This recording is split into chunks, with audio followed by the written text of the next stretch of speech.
Champions ట్రోఫీలో ఈసారి అందరినీ ఆకర్షిస్తున్న జట్టు ఆఫ్ఘనిస్తాన్.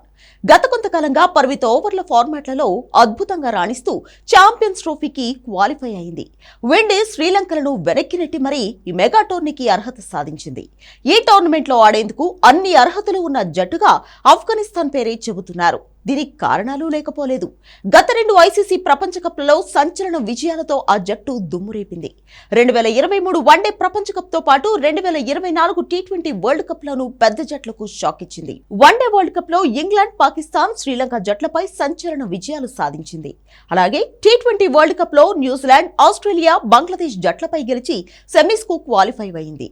గత ఏడాది సౌత్ ఆఫ్రికాపై వన్డే సిరీస్ ను సైతం గెలిచి తమను తేలిగ్గా తీసుకోవద్దంటూ వార్నింగ్ ఇచ్చింది. ఇప్పుడు ఛాంపియన్స్ ట్రోఫీలోనూ సంచలన ప్రదర్శనలు చేసేందుకు ఎదురు చూస్తోంది. 2023 వరల్డ్ కప్ ఆడిన జట్టులోని 10 మంది ఛాంపియన్స్ ట్రోఫీ కోసం ఎంపికయ్యారు.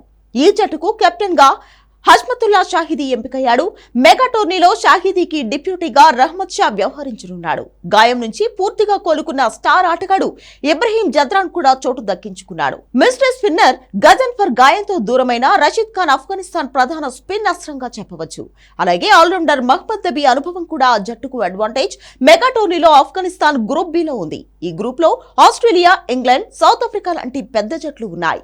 ఈ టోర్నీలో ఆఫ్ఘనిస్తాన్ ఫిబ్రవరి 21న సౌత్ ఆఫ్రికాతో తలపడుతుంది.